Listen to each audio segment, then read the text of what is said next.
Justice, running courts together? Imagine that. Welcome to Team Justice, running courts together, where the robe meets the real world. And the heavy docket meets court schedules, HR, personnel issues, budgets, and sometimes the drama. We're here to talk about what it really takes to run a court, the teamwork, the trust, and the occasional disagreement over stuff like office furniture. Or who approved that purchase without telling. Right? It's leadership, it's partnership, and sometimes, frankly, it's damage control. Right.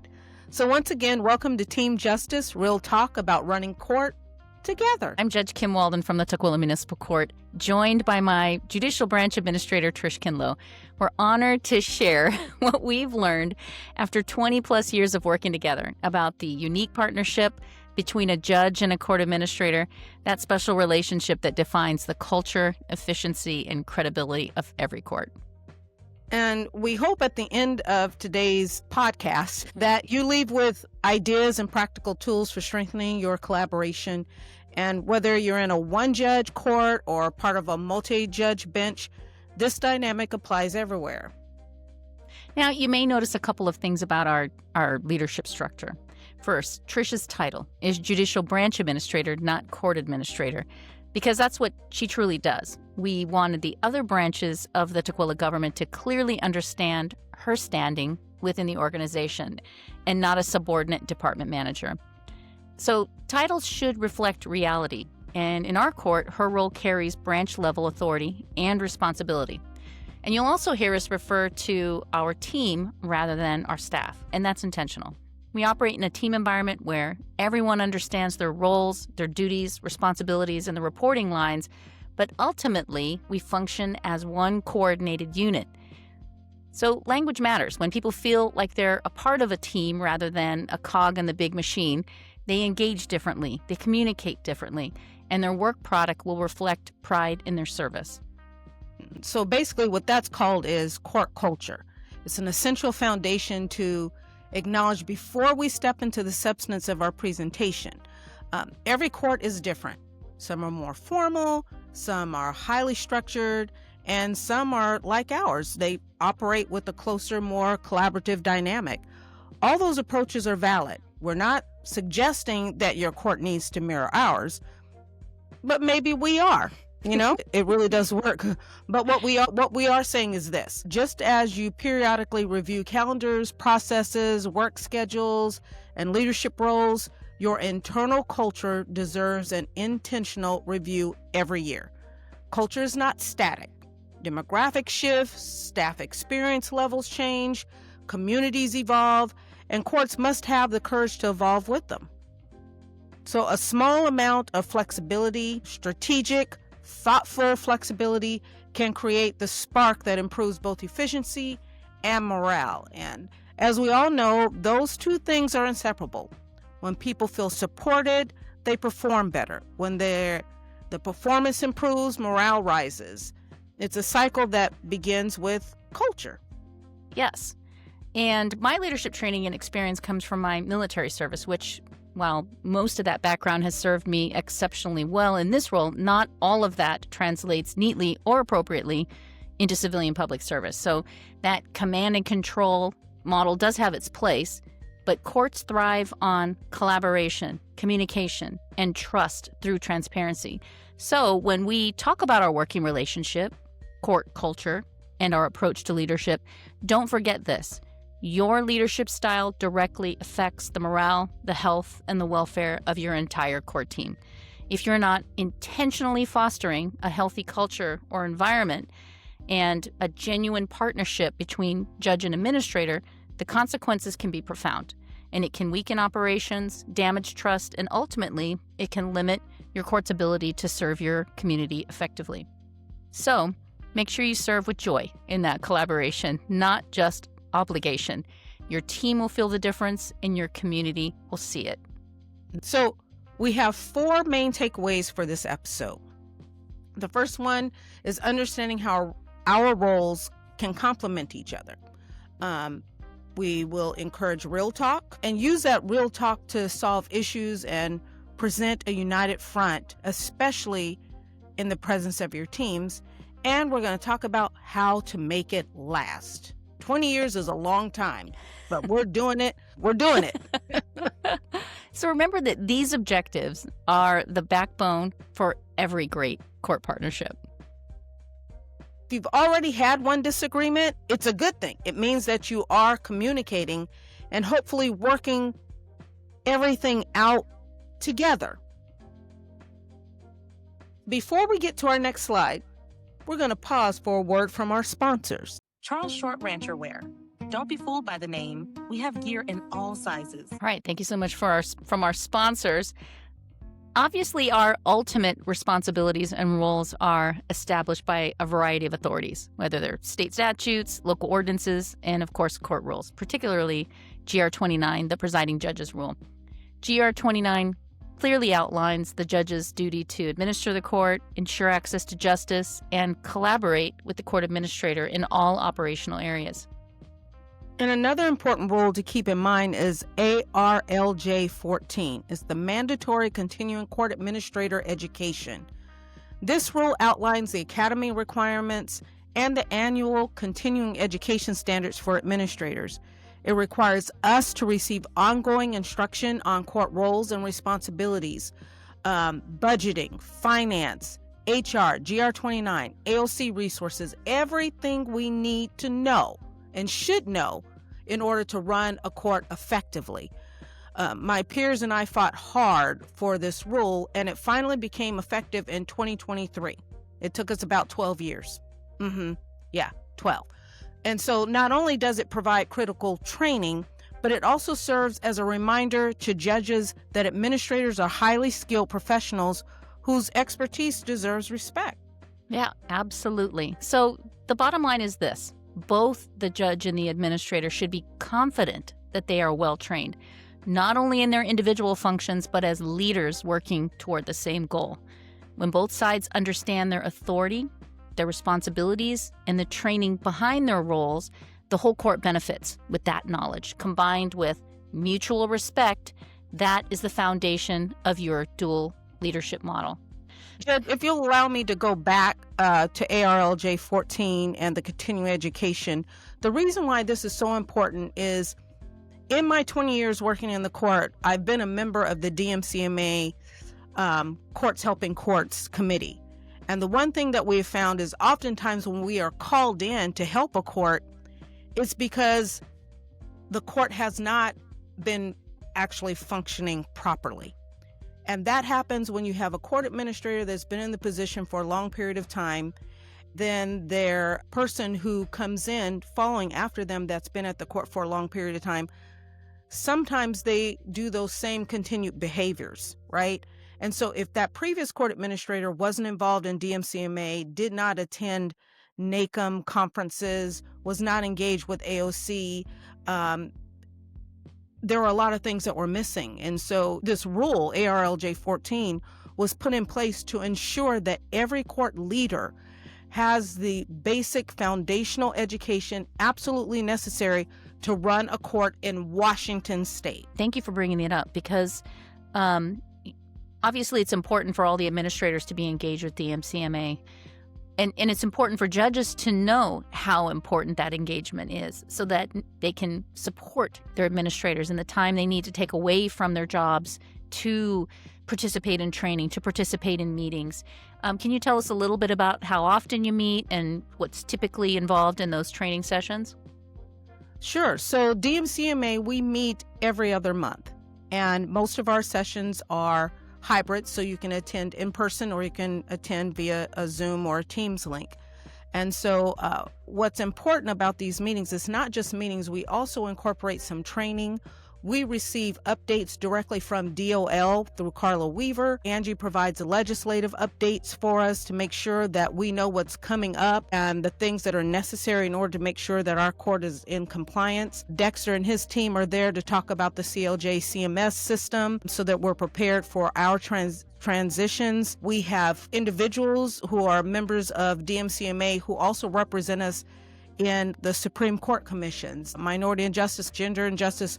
And we also have members like myself, that participate on the Interbranch Advisory Commission, where we meet with the legislative and executive branches in the state. So our association is not a social meeting group. We are a real educated, professional organization that works hard to make sure that we're not wasting court administrators' time.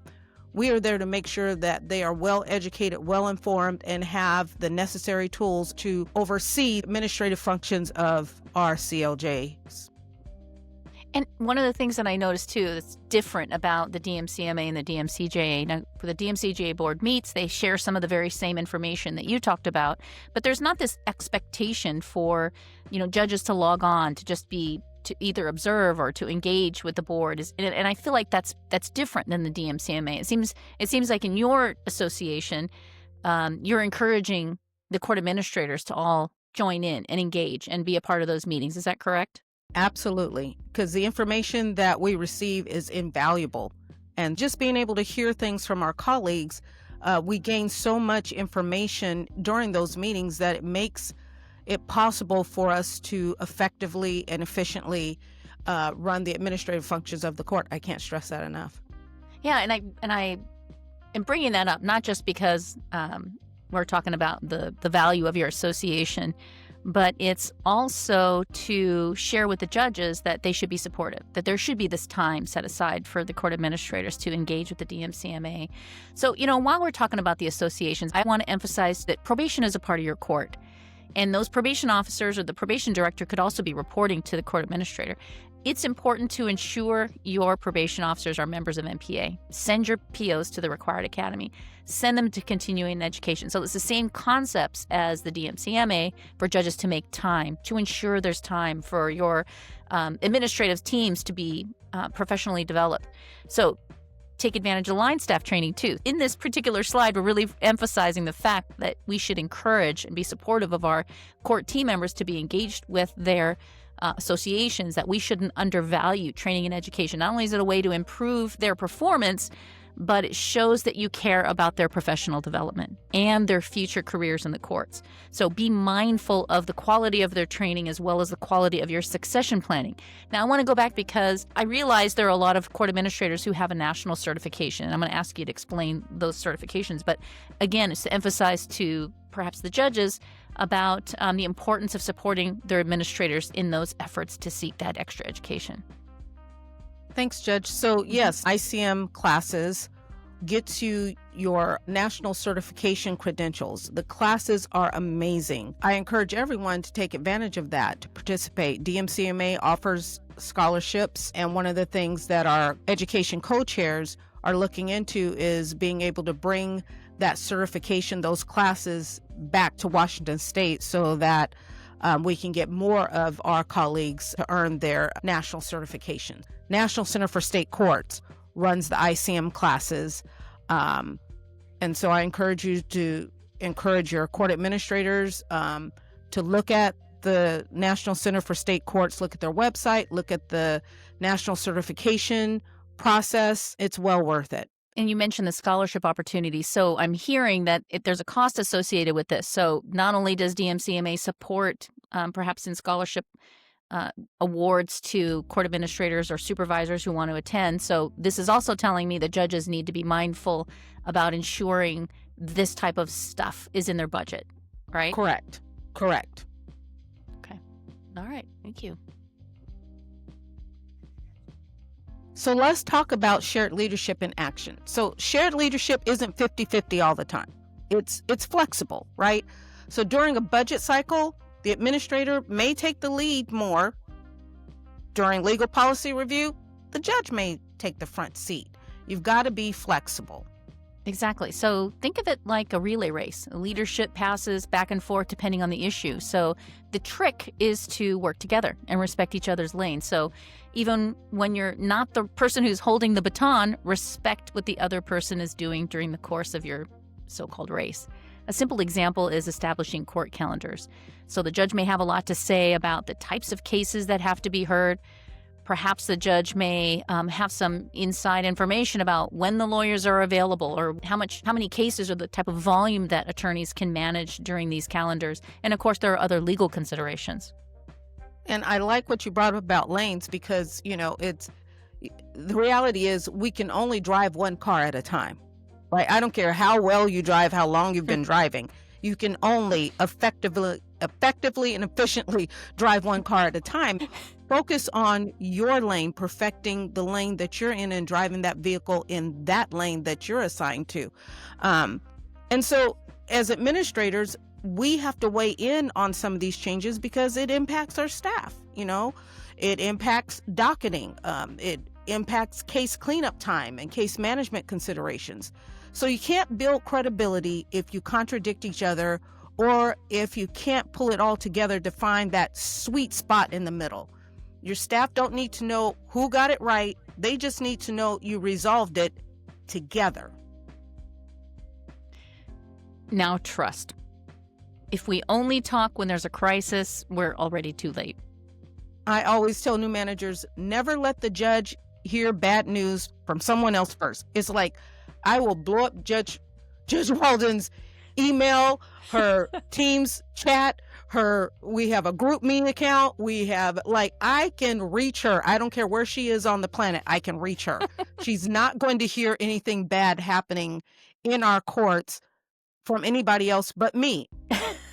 And this goes both ways. So if I'm frustrated about something, I owe it to you to talk it out privately, not vent to others. That closed door honesty prevents that open door chaos and confusion. Absolutely. So while we do conduct weekly check-ins, and as Trish mentioned, we're always communicating. I'm always on her chair in her office. I often joke that she should have one of those signs like in the Peanuts cartoons about the doctor is in. She definitely needs a tip jar for as many times as I'm in there for my daily therapy session. But Trish, let's take a deeper dive into that closed door honesty bullet. One of the most important pieces that we can offer as advice is this. You have to be able to shut the door and be completely honest with each other. Not harsh, not disrespectful, just honest. And no retaliation for respectful but difficult real talk. And that's where the real work happens. Yeah. And what I appreciate about our relationship is, I liken it to the emperor's new clothes.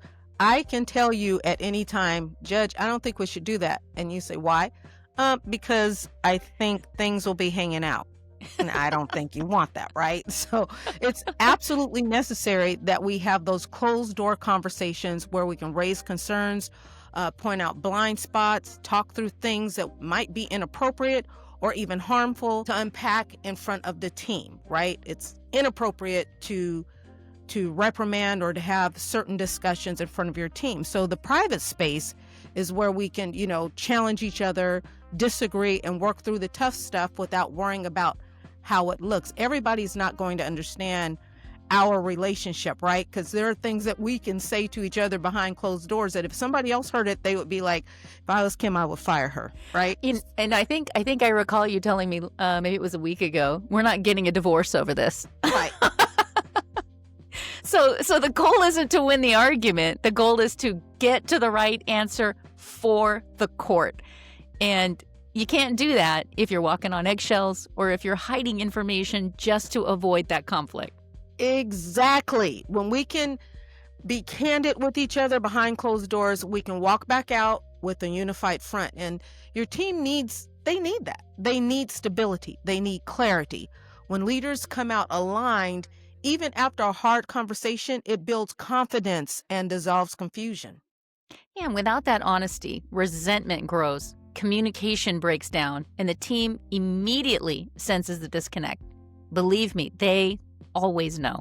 They always know. So closed door honesty protects the relationship and it protects the court's culture. Absolutely. And that relationship protects your court. So let's talk about some common friction points. So let's be real. Let's be real. Partnership does not mean perfection, right? So regardless of what you see, it's not perfection. And so, but here are some of the usual suspects: budget, because sometimes judges haven't heard the other conversation that's happening in the other branches of government. Personnel, sometimes there are personnel issues going on amongst the team. Technology can be an issue sometimes if you're very forward thinking, very technologically savvy, and your court administrator is not. That's our story. Sometimes you gotta have the courage to tell the judge, that's great, can we slow it down just a little bit, right? And it's important to have communication, and you have to sometimes have conversations about change management, because sometimes that can be difficult. Yeah, I'll confess, judges sometimes underestimate the administrative impacts of their decisions. So what looks like a one-page order to address some of these common frictions, it can end up being a 4-month project for the team. Yep, that's very true. And administrators, sometimes we forget how heavy the judge's ethical and legal constraints are. And we can't always explain why we can't do something, but we still have to say no, right? Right. And that's where the respect and the curiosity comes in. Instead of why did you do that, the question should be, help me understand your reasoning. Oh, educate me. That one phrase can save a partnership. Absolutely. Before we talk about resolving friction, let's have a word from our sponsors. Another word from our sponsors. Goodwin. Bow ties. Wear Goodwin.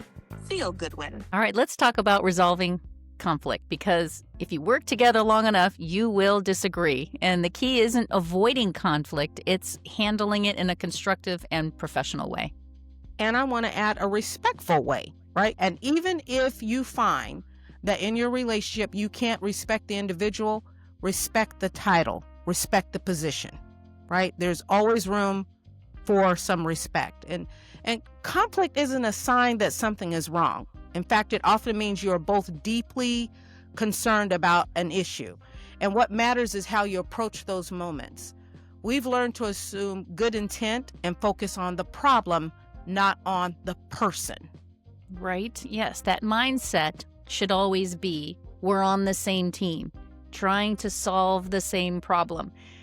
Even when we come at it from very strong or very different perspectives, the question should be, how do we move the court forward, not who wins this debate? And sometimes, Judge, we will pause. If our emotions are high, I know everybody looks at us and is like, you guys never disagree. We disagree. We've just perfected our way in which we disagree, right? We know each other well enough. And so if our emotions are high, or if I'm very passionate about something, it's okay to take 10 minutes, an hour, 24 hours. 24 hours. You might need to take 5 days, right? But just communicate. I need some time to process this, right? And then you regroup, come back together with cooler heads.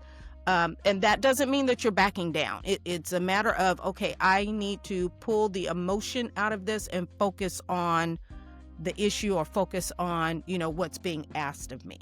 So that's choosing effectiveness over your ego. Another important part is listening, truly listening. And I'll admit this is tough for me. And I think for a lot of judges, former trial attorneys were trained to, know the answer to the questions before you ask it, or you're thinking a step ahead about what you're going to say next. So that's not truly listening. You have to listen and not just anticipating. So when leaders actively listen to each other, the tone shifts immediately. And the person with whom you're having this conversation is going to actually feel that you're truly engaged and actively listening. And we've had moments where one of us had to say, okay, help me understand your concern. What is the real issue? What is the real concern? Tell me what I'm missing. Walk me through it. Help me to see it from your optics, right? And that kind of humility opens the door to real solutions, because you're having a real conversation. And it makes the disagreement less personal and more productive. Right. And once you've worked through it, make sure, no matter how tense it got, that you close it, resolve it. Don't carry it around. Don't let it bleed onto your team or into future decisions. Just shut it down. Exactly, because I think that we fail to realize, even if we have a closed door conversation that doesn't go maybe the way you may have wanted it to go, when you come out of that closed door and you're out with the rest of the team, they pick up on unfinished conflict instantly. When we resolve things constructively behind closed doors, we create stability outside those doors. And that's the whole point. Conflict handled well strengthens trust. Conflict avoided or mishandled is simply going to erode it.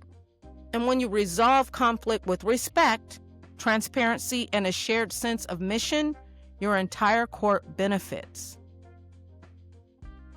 So building that strong administrator partnership is obviously important, but sustaining it is the most important piece. So it's not a set it up and forget it when you start your relationship. It takes attention, intention, and continual maintenance.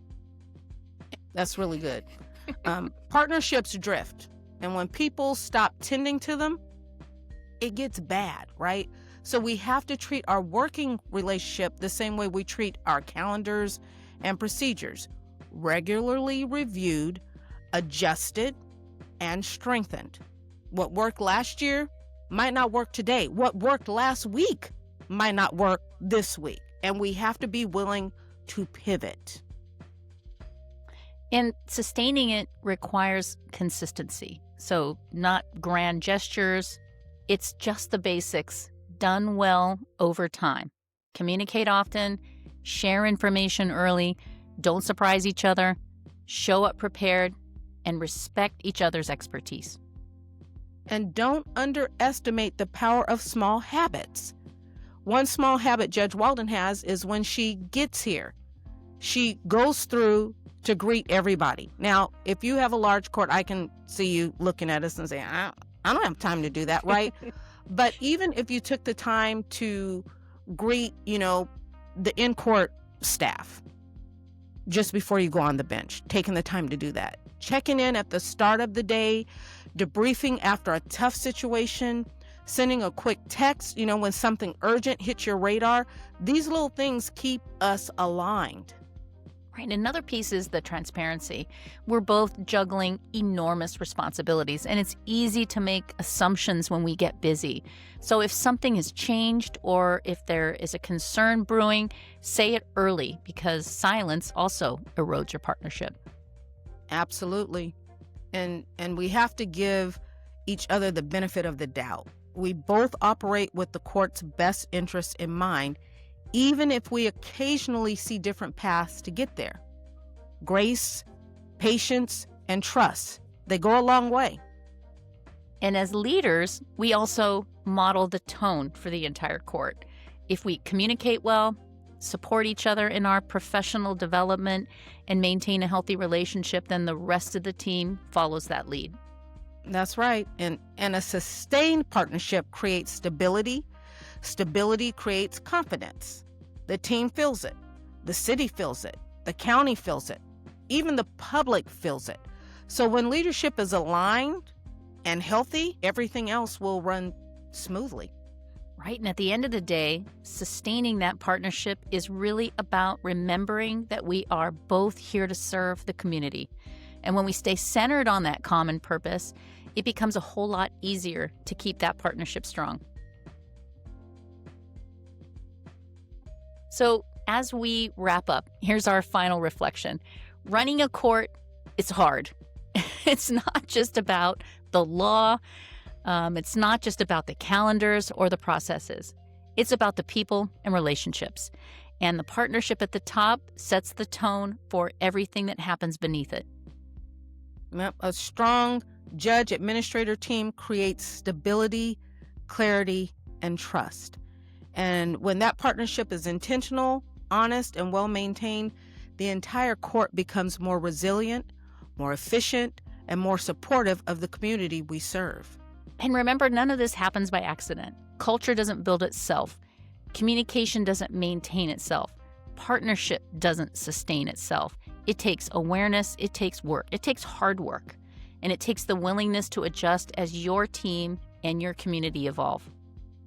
So I would say your takeaway is simple. Invest in the relationship.